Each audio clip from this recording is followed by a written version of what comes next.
13년이 넘는 오랜 기간 지속됐던 시리아 내전이 지난달 반군의 승리로 종식됐습니다. 전쟁은 끝났지만 여전한 혼란 속에 국제사회의 지속적인 관심이 모아지고 있는데요. 이슬람 극단주의 성향을 띤 반군 정부의 기독교 탄압에 대한 우려도 나오고 있습니다. 현재 시리아의 상황과 교회 역할을 살펴봤습니다. 오요셉 기자입니다. 시리아 내전은 지난 2011년 아랍의 봄 여파로 촉발된 반정부 시위에서 비롯됐습니다. 민주적 시위로 출발했지만 정부의 강경 진압으로 무장 반란으로 발전했고 이후 미국과 러시아 등 강대국들의 개입과 민족, 종파 간 갈등 등이 더해지면서 복잡한 내전으로 이어졌습니다. 13년 넘게 이어진 전쟁으로 35만 명 이상이 사망했고 전체 인구 4분의 1가량인 560만 명의 난민이 발생했습니다. 반군의 승리로 내전은 끝났지만 시리아의 미래는 여전히 불투명합니다. 정치적 안정과 재건, 난민 귀환 등 산적한 과제가 남아있기 때문입니다. 내전 이후 시리아를 지원해온 월드비전은 전체 인구의 71%에 해당하는 1,670만 명이 현재 인도주의적 지원을 필요로 하고 있으며 도로와 병원, 학교 등 기본적인 생활 기반이 무너져 전방위적인 지원이 필요한 상황이라고 설명했습니다. 월드비전은 또 현재 국제사회의 지원은 필요 대비 32%에 그치고 있다며 취약한 아동 보호에 중점을 두고 3개월간의 긴급 구호 활동을 펼칠 계획이라고 밝혔습니다. 난민을 수용하는 국가들이 없어지고 또 시리아 내에서는 이제 충분한 예산이 확보되지 못해서 인도적 지원이 이어질 수 없으면 이들의 생존을 위협할 수밖에 없는 상황입니다.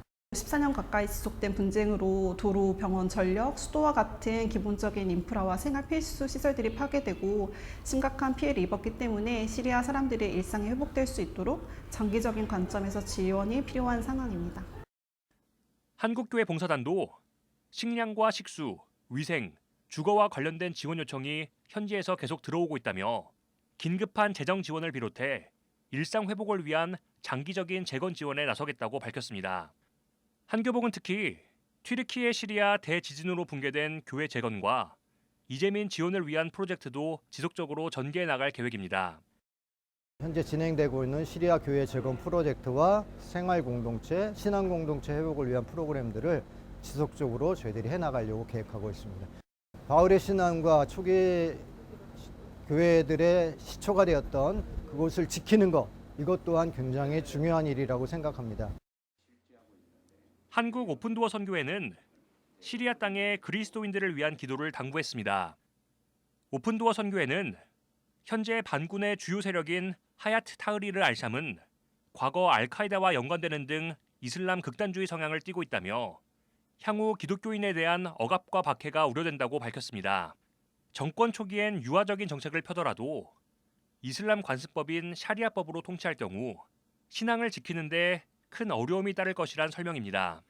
남아있는 이제 성도들도 결국은 그들의 그 생존을 어떻게 보장될지에 대해서 지금 예측할 수 없는 상황이고 이 새로운 정부가 어떤 방향을 취할지에 대한 부분도 상당히 우리가 예의주시할 필요가 있고 그들이 신앙을 잘 지키고 끝까지 시리아의 복음의 등불로서 그 땅을 지킬 수 있도록 특별히 우리 한국교회가 관심을 가지고 기도하면 좋겠습니다.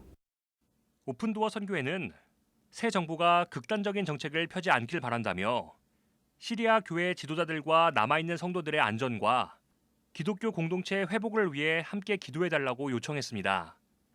CBS 뉴스 오요셉입니다.